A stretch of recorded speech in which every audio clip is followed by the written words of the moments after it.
রাষ্ট্রের হিসাব বুঝি। ওই মেট্রো দিয়ে একদিনও যায় না, ওটার ভিতরে যদি আমার বিনিয়োগ থাকে এবার ভাগ করে দিতে হবে, নাইলে আমার লেগে জিনিসের দাম কমান লাগবে, নাইলে কান ফাটাই ফেলাবো। এবার অন্য হিসাবে চলবে দেশ। তোমার লেগে ব্যয় করছে তুমি দিবা, আমি কেন দিব? ডিজেল ভর্তি কি দিয়ে আনে যারা জ্বালায় তারা দিবে, আমি কেন দিব? আমার গাড়ির বিদেশি বোঝা কেন? আমার তো ব্যাংকে কোনো নামই নাই। এই মেয়ে, কোনো ব্যাংকে আমার নাম নাই, আমি বিদেশের কাছে কিভাবে দানা হইলাম? দেশবাসীর কাছে 100 বার বলছি, কেউ তো প্রশ্ন করে না। ওরা আমার নামে দানা করে সুইস ব্যাংকে অ্যাকাউন্ট করবে, বেগম পড়া বাড়ি বানাবে, আর আমি রাজ্যকে রিক্সা চালায় দানা শোধ করবো। এটা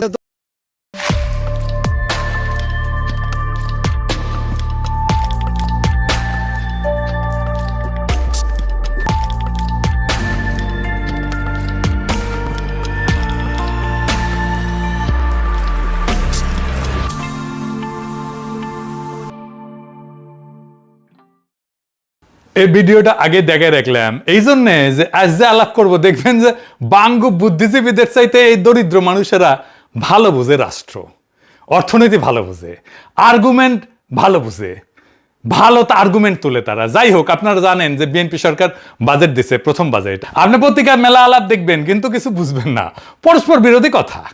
বাজেট আসলেই পত্রিকাগুলো ইউনিভার্সিটির মাস্টারদের যে জিগায় ক্যাঙ্কা হইল বাজেট, সেই মাস্টার গম্ভীরভাবে কিছু কথা বলে। সামষ্টিক অর্থনীতিতে ইতিবাচক ভূমিকা নিয়ে আসবে, তবে কর কাঠামোর সংস্কার না হলে এই বাজেট উচ্চাশায়ী হয়ে থাকবে।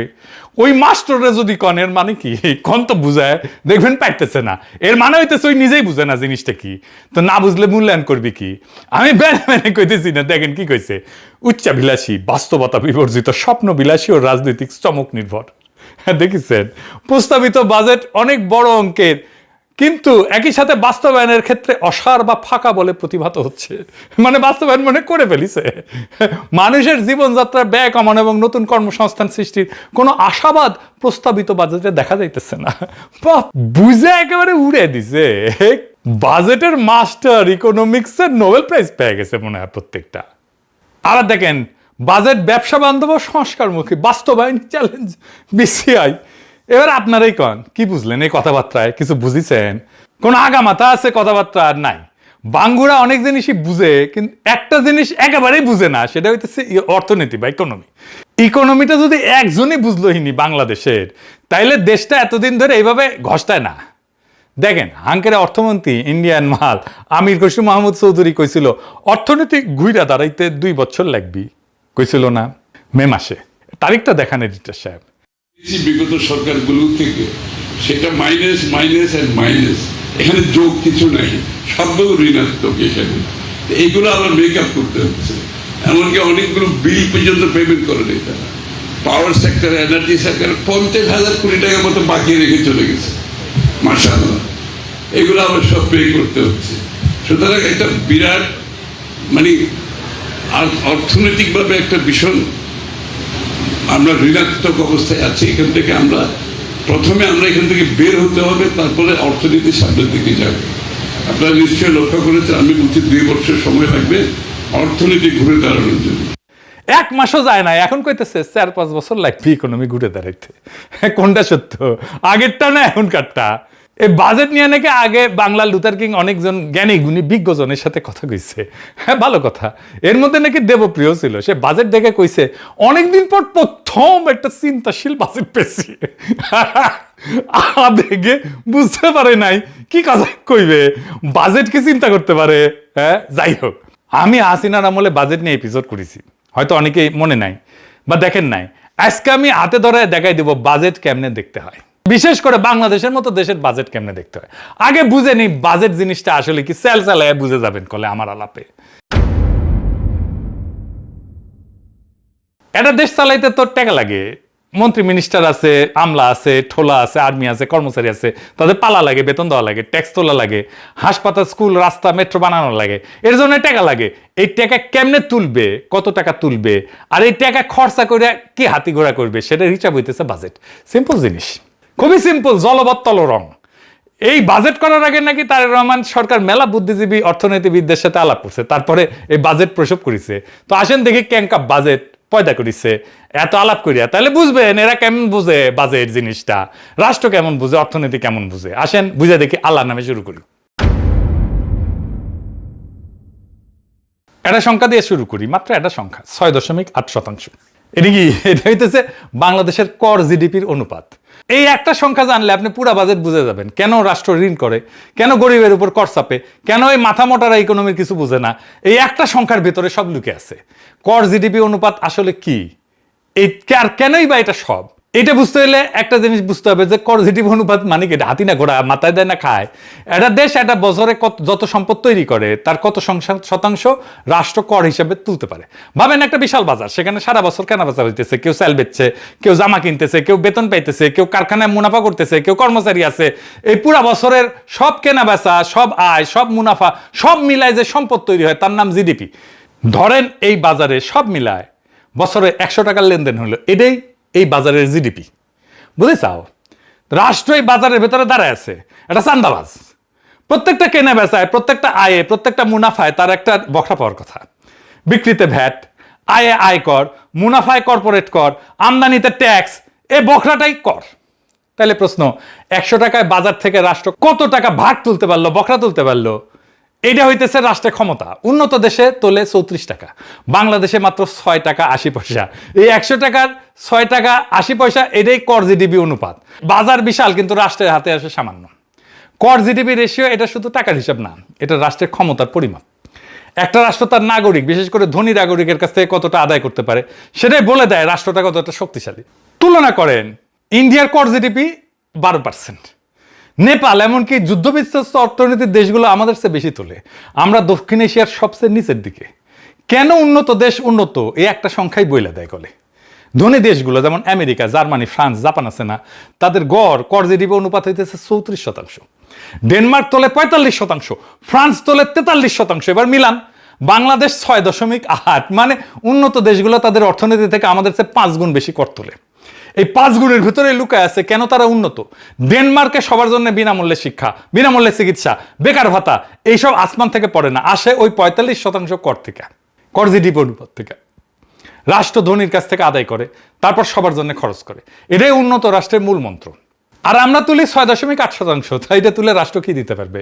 তাই স্কুল ভাঙা, হাসপাতালে বেড নাই, ওষুধ নাই, ডাক্তার থাকে না, রাস্তায় গর্ত, কম কর মানে দুর্বল রাষ্ট্র। দুর্বল রাষ্ট্র মানে নাগরিকের জন্য কিছু করতে না পারা। আর এটাই বিএনপি সরকারের টার্গেট দিছে যে 9.6% নাকি নিবি। হ্যাঁ, 5 বছরে 6.8 থেকে 9.6%। মানে সরকার নিজেই স্বীকার করে নিচ্ছে 5 বছরেও তারা 10% দিতে পারবে না। যেখানে ডেনমার্ক 45% আর উন্নত দেশগুলোর গড় হইতেছে 34%। বাংলাদেশ 5 বছরের চেষ্টা করে 10-এর নিচে থাকবে, উন্নত বিশ্ব যেখানে দাঁড়ায় আছে তার ধারে কাছেও না। একটা রাষ্ট্র যদি তার অর্থনীতির 10% কর হিসেবে তুলতে না পারে, তাহলে নিজের ভবিষ্যৎ নিজের অর্থায়ন করতে পারবে না। তো তাকে অন্যের উপরে নির্ভর করতে হবে, ঋণের উপরে নির্ভর করতে হবে, রেমিটেন্সের উপরে নির্ভর করতে হবে, বিদেশি সাহায্যের উপরে নির্ভর করতে হবে। আর যে নিজের খরচ নিজে চালাইতে পারে না, সে স্বাধীনভাবে সিদ্ধান্তও নিতে পারে না। কর জিডিপি 6.8% মানে শুধু কম রাজস্ব না, মানে এটা একটা পরনির্ভর রাষ্ট্র। আচ্ছা, এবার আসেন, এটা খুব ইন্টারেস্টিং জায়গা দেখি। সরকার তো ট্যাক্স তুলবে, কিভাবে তুলবে? তার ইনস্টিটিউট দিয়া, তাই না? কর্মী বাহিনী দিয়া। তো জনগণ তো তার সেবা দেখবে, সরকারের সেবা দেখবে, এমন ভাবে দেখবে যে মানুষ আগ্রহ নিয়ে ট্যাক্স দিবে। সে জানবে যে এই ট্যাক্সের টাকায় এমন সব সেবা আর সুবিধা পাবে যে সেটা নিজেও ব্যবহার করতে পারবে। এই যে রাষ্ট্রযন্ত্র আমরা পালি, পুলিশ, আর্মি, আমলা, কর্মচারী, এসব তো নাগরিকদের জন্য রাষ্ট্রের সেবা নিশ্চিত করার জন্য, তারাই তো ট্যাক্স তুলবে। তাহলে আসেন দেখি এই বিপুল রাষ্ট্রযন্ত্রকে পালতে আমরা কত খরচা করি আর তার তুলনায় কি পাই। এই বাজেট তো 9,38,000 কোটি টাকা, তাই না? কাদের জন্য? সবাই লাফাইতেছে, ইতিহাসের সবচেয়ে বড় বাজেট দিছে বিএনপি। তো এই বাজেটের টাকা কার জন্য খরচা হবে? আমার আপনার জন্য না, আমার আপনার জন্য না। এই বাজেটের 4/3 ভাগ সরকারের পরিচালন ব্যয়, মানে বেতন ভাতা, প্রশাসন, অফিস, গাড়ি আর পুরানো ঋণের সুদ। মোট বাজেটের 74.5%, প্রায় 3/4। মানে কি দাঁড়াইলো? বাজেটের প্রত্যেক 4 টাকার মধ্যে প্রায় 3 টাকায় চলে যাবে রাষ্ট্রযন্ত্রটাকে সচল রাখতে। সরকারি কর্মচারী বেতন, অফিসের খরচ আর অতীতের দেনার সুদ। এই 3 টাকা কোনো নতুন কিছু তৈরি করবে না, কোনো কারখানা না, কোনো রাস্তা না, কোনো হাসপাতাল না। শুধু সরকারি বেতন ভাতায় 89,380 কোটি টাকা, বাজেটের প্রায় 9.5%। সুদ 1,27,500 কোটি টাকা, আরো 13.5%। দুইটা মিলে বাজেটের প্রায় 1/4, শুধু বেতন আর সুদ। একটা উন্নত রাষ্ট্রে বাজেটের সিংহভাগ যায় নাগরিকের দিকে, আর বাংলাদেশের 3/4 যায় রাষ্ট্রযন্ত্রের দিকে নিজেকে টিকায় রাখতে। সেই রাষ্ট্রযন্ত্র যা ট্যাক্সের টাকা তুলতে পারে না, কোনো সেবাই দিতে পারে না, না স্বাস্থ্য, না শিক্ষা, না অবকাঠামো, না ব্যবসার সুবিধা। একটা উন্নত দেশে বাজেট হইল নাগরিকের জন্য রাষ্ট্রের খরচ, বাংলাদেশের বাজেট হইল রাষ্ট্রযন্ত্র টিকায় রাখার জন্য নাগরিকের খরচ। উন্নত রাষ্ট্র সংগ্রহ করে জনগণের কাছ থেকে, ফেরত দেয় জনগণকে, আর আমাদের রাষ্ট্র সংগ্রহ করে জনগণের কাছ থেকে, খরচ করে নিজের জন্য। যে বাজেট তার নিজের অস্তিত্ব টিকিয়ে রাখতে 3/4 নষ্ট করে ফেলে, খাইয়া ফেলে, সে বাজেট জনগণের ভবিষ্যৎ গড়ার বাজেট না, সেটা রাষ্ট্রের আত্মরক্ষার বাজেট। বাজেটের একক বৃহত্তম খাত কোনটা জানেন? জনপ্রশাসন। মোট বাজেটের 15%, শিক্ষার চেয়ে বেশি, স্বাস্থ্যের 2.5 গুণ, প্রতিরক্ষার 3 গুণ। বাজেটের সবচেয়ে বড় খাত নাগরিকের শিক্ষা বা স্বাস্থ্য না, প্রশাসন নিজে। যাদের সার না বললে মাইন্ড করে, সেই জনপ্রশাসন যারা হাসিনার আমলে বিনা ভোটে নির্বাচন করছে, সেই জনপ্রশাসন যারা হাসিনার পড়ার পরে ইউনূস সরকারের কাছ থেকে বেতন বাড়াই নিচ্ছে, সেই জনপ্রশাসন যারা বাংলাদেশের সম্পদ লুট করে অবসর জীবনে পশ্চিমে পাড়ি জমায়, সেই জনপ্রশাসন যাদের বেতনের টাকায় সংসার ঠিক মতো চলার কথা না থাকলেও পোলা মাইয়ারা বিদেশে পড়াশোনা করে, নিজের হেলথ চেক আপের জন্য যায় বিদেশে। একটা প্রশাসনের মূল কাজ 2টা, কর আদায় করা আর সেই টাকায় সেবা দেওয়া। আর এই প্রশাসন অর্থনীতির মাত্র 6.8% কর তুলতে পারে, মূল কাজেই ব্যর্থ। অথচ বাজেটের সবচেয়ে বড় খরচ এই প্রশাসনই চালানো হয়। একটা কোম্পানির কথা ভাবেন, যার সেলস ডিপার্টমেন্ট বিক্রি করতে পারে না, অথচ কোম্পানির সবচেয়ে বড় খরচ সেই ডিপার্টমেন্টের বেতন হয়। এই কোম্পানি, বেসরকারি প্রতিষ্ঠান টিকবে 1 বছরও টিকতো না, কিন্তু বাংলাদেশ টিকে আছে। কিভাবে টিকে আছে? আমাদের রক্ত চুষে চুষে। একটা উন্নত দেশে একটা বিশুদ্ধ প্রশাসন, সরকার চালানো খরচ কখনোই বাজেটের বৃহত্তম খাত হয় না। তাদের বাজেটের শীর্ষে থাকে সামাজিক সুরক্ষা, স্বাস্থ্য, শিক্ষা, নাগরিকের সেবার জন্য যা দরকার। প্রশাসন সেখানে সেবা বিতরণের একটা ছোট্ট খরচ মাত্র। আমাদের এখানে প্রশাসনের শীর্ষে। একটা উন্নত রাষ্ট্রের বাজেটের চেহারা নাগরিক কেন্দ্রিক, আমাদের বাজেটের চেহারা প্রশাসন কেন্দ্রিক। আর এই বাজেটকে দেবপ্রিয় বলে চিন্তাশীল বাজেট। তার মানে বুঝেছেন, ওই বাজেট রাষ্ট্র কিছু বুঝে। হ্যাঁ, কি মনে হয় বুঝে? বুঝবে কেমনে? সোভিয়েত ইউনিয়ন পড়াশোনা করেছে প্লেখানভ ইনস্টিটিউটে, উঠে পিএইচডি করেছে, ও পিএইচডি। এবার একটা জিনিস দেখায়, চমকায় যাবেন। আমরা যখন রাজনীতি করতাম, বাজেট আসলেই কইতাম গরিব মারার কালো বাজেট মানি না, মানবো না। তা আমি জিগাইতাম গরিব মারে কেন বাজেট? জবাব দিতে পারতো না সিভিভির নেতারা। বুঝুম বাজুম মেলা কিছু কইতো, কিন্তু আসলে এই বাজেট গরিব মারার। আসলে কথাটা ঠিক আছে, টাকা যা তোলা হয় বাজেটের, তা গরিবের কাছ থেকে বেশি তোলা হয়। এটাই হইতেছে বাংলাদেশের বাজেটের সবচেয়ে নির্মম অংশ। এটা বিস্তারিত বুঝতে হলে দেখতে হবে কর আসে কোথায় থেকে।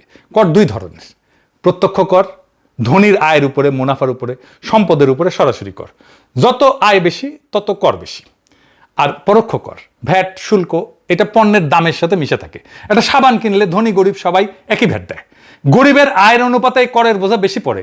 বড়লোকরা সাবান কিনে যে ট্যাক্স দেয়, গরিব একই পরিমাণে ট্যাক্স দেয়। বাংলাদেশে এই অনুপাতটা কত?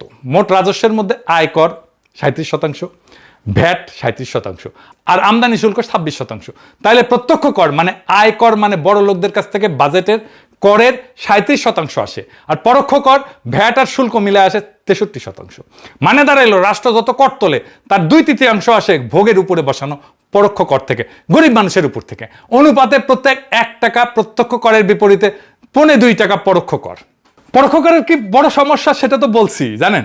এটা তো গরিব ধনীকে আলাদা করে দেখে না। আবার একটু বুঝে দেখি বিস্তারিত। ধরেন একজন রিক্সা চালক যখন 1 কেজি চিনি কেনে, আর একজন কোটিপতি যখন একই চিনি কেনে, দুইজনই হুবহু একই ভ্যাট দেয়। কিন্তু রিক্সা চালকের কাছে সেই ভ্যাটের টাকাটা তার দিনের আয়ের একটা বড় অংশ, কোটিপতির কাছে কিছুই না। আরেকটা উদাহরণ দিই, ধরেন একজনের মাসিক আয় 10,000 টাকা, আর একজনের 10 লাখ টাকা। দুইজনই মাসে চাল, ডাল, সাবান, ভ্যাট সব মিলে ভ্যাট দিল 500 টাকা। গরিব মানুষটা আয়ের 5% চলে গেল ভ্যাটে, ধনী মানুষটার গেল 0.05%। 100 গুণ পার্থক্য। দুই মানুষে একই ভ্যাট দিল, একই সেবা পাইল, কিন্তু পার্থক্য 100 গুণ। একই কর, কিন্তু বোঝা উল্টা দিকে। যত গরিব তত বেশি বোঝা।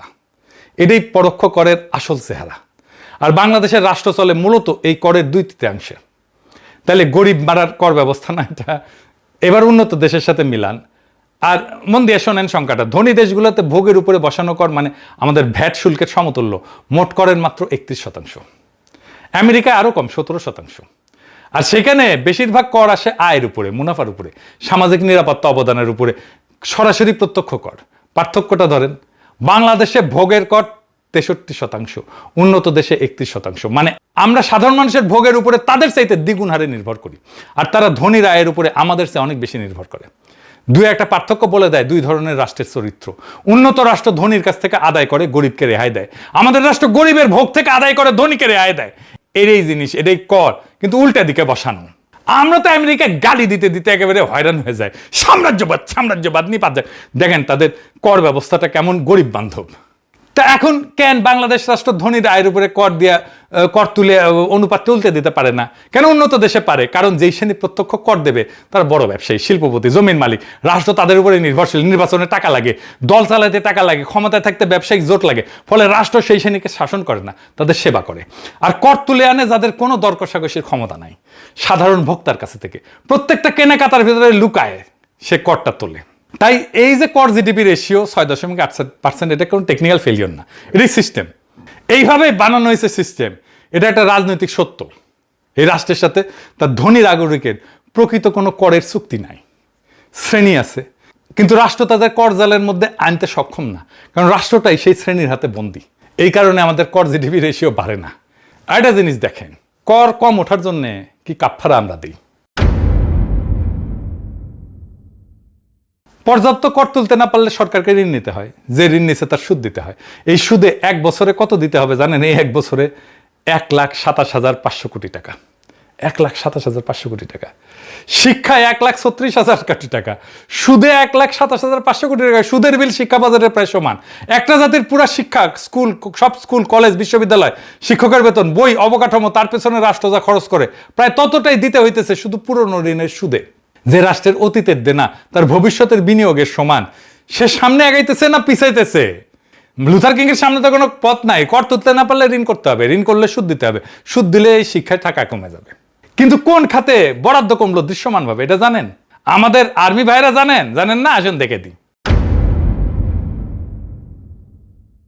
যখন কোনো খাতে বরাদ্দ বাড়লো বলা হয় সেটা টাকার অঙ্কে, কিন্তু টাকার দাম তো প্রত্যেক বছর কমতেছে। সেটার নাম মূল্যস্ফীতি। আমরা জানি সরকার নিজের হিসাবে মূল্যস্ফীতি 7.5%-এর আশেপাশে। মানে গত বছর যেই কাজ করতে 100 টাকা লাগতো, এই বছর সেটা করতে 160 টাকার বেশি লাগবে। তাই কোনো খাতের বরাদ্দ যদি 7.5%-এর কম বাড়ে, তাহলে টাকার অঙ্কে বাড়লেও সে আসলে খাত আগের চেয়ে কম টাকা পাইল। মূল্যস্ফীতি পুরোটা খেয়ে ফেললো। এবার তাহলে মন্ত্রণালয়গুলো দেখি। প্রতিরক্ষা মন্ত্রণালয় 42,497 কোটি টাকা পাইছে, টাকার অঙ্কে বাড়লো 4%। কিন্তু মূল্যস্ফীতি 7%। বিয়োগ করেন, প্রকৃত অর্থে প্রতিরক্ষা বাজেট আসলে 3% কমছে।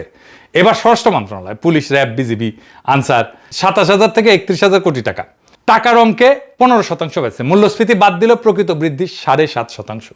দুইটা পাশাপাশি রাখেন। মূল্যস্ফীতির পর প্রতিরক্ষা কমলো, স্বরাষ্ট্র বাড়লো 7.5%। সব খাতে বরাদ্দ যখন মূল্যস্ফীতিতে ক্ষয় হইতেছে, তখন রাষ্ট্রের নিপীড়নের যন্ত্র যা হাসিনার নির্দেশ অক্ষরে অক্ষরে পালন করে গেছে, শেষ পর্যন্ত আপা পালানোর পর যাত্রা বাড়িতে পালানোর সময় গুলি করে গণহত্যা করছে, কার্যত এরাই একমাত্র খাত যা সত্যিকার অর্থে মোটা হইল। যে অভ্যুত্থান হয়েছিল হাসিনার পুলিশের দমন পীড়নের বিরুদ্ধে, যে সরকার পরিবর্তনের বয়ান নিয়ে আসলো, আর প্রথম বাজেটে শিলং সালাউদ্দিন প্রতিরক্ষা কমাইলো, স্বরাষ্ট্র বানাইলো, নিজেরটা বেড়ায় নিল। যে সামরিক বাহিনী বিপ্লবের পক্ষে দাঁড়াইলো, তার বরাদ্দ কমলো আজিব ভাত। এখন আমার ক্ষুদ্র ভ্রাতার ভগিনীরা কইবে, তাইলে কিভাবে আমরা রাষ্ট্রের আয় বাড়াইতে পারি? আপনি কয়া দেন, আমি আর কি কমু কর। আপনারা দেখছেন জামাত এনসিপি 2 দলে বিকল্প বাজেট দিছে না? 2 দলের একটা টিম কাজ করছে না? করছে তো। তারপরে ওই 2 দলের একবারের জন্য আমার কিন্তু জিগাইনি, আচ্ছা বলেন তো আমরা একটা বিকল্প বাজেট দিব, আপনার মতামত কি? তারেক রহমান তো দেবপ্রিয়রে ডাকছে, তাই না? দেবপ্রিয় তো বিএনপি করে না, তাও ডাকছে। জামাত আর এনসিপি কোন পিওরে ডাকছে? নাকি কাউরি ডাকে নাই? আমার ধারণা কাউরি ডাকে নাই, কারণ ওরা তো সবার থেকে বেশি বুঝে। জামাত এনসিপি যে বিকল্প বাজেট দিচ্ছে, আমি কোনো মূল্যায়ন করব না, আপনারাই এই আলাপ করলাম, তার আলোকে দেখবেন ওরা এমন কি বিকল্প বলছে যা লুথার কিং দিছে, তারা একই জিনিস দিছে, কোনো বিকল্প দেখায়নি। আপনারা দেখেন সংসদে কি আলাপ করে, কোনো বুদ্ধিদীপ্ত আলাপ করতেই পারবে না এরা। তারপরে বলি, আমি এই বাজেট নিয়ে কাজ করলে কি করতাম?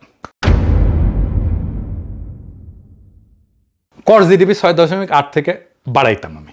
কর বাড়ানোর কথা উঠলে সরকার একটা কাজই করে, যে ইতিমধ্যে যারা কর দেয় তার ঘরে আরো ট্যাক্স চাপায়, ভ্যাট চাপায়, করদাতার হার বাড়ায়।